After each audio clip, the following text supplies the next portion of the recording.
আসসালামু আলাইকুম। ডিপিসি বাংলা টিভির আজকের তাজা খবর পড়ছি আমি নুসরাত জাহান। বাংলাদেশের শীর্ষস্থানীয় জাতীয় পত্রিকায় প্রকাশিত শিরোনাম। প্রথম আলো আজকের প্রকাশিত শিরোনাম, কোথাও কিছু একটা ষড়যন্ত্র চলছে, তারেক রহমান। রাশিয়ায় মার্কিন ক্ষেপণাস্ত্র দিয়ে হামলা, পরমাণু যুদ্ধের শঙ্কা।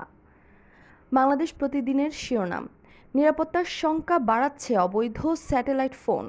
ভিডিও কনফারেন্সে তারেক রহমান, আমাকে দেশনায়ক রাষ্ট্রনায়ক বলবেন না।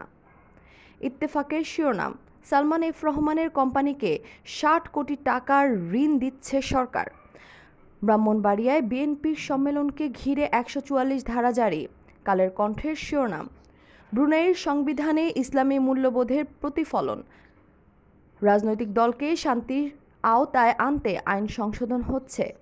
নয়া দিগন্তের শিরোনাম, ক্যাম্পাসে ব্যাটারি চালিত অটোরিকশার ধাক্কায় জাবি ছাত্রী নিহত। প্রাথমিকের ৬,৫০০ শিক্ষক নিয়োগ হাইকোর্টে স্থগিত। প্রবাসীর কথা 24-এর শিরোনাম, আমার নামের আগে কেউ দেশনায়ক রাষ্ট্রনায়ক ব্যবহার করবেন না। মিয়ানমারের শান্তি প্রতিষ্ঠায় প্রতিবেশী দেশগুলোর উদ্যোগ।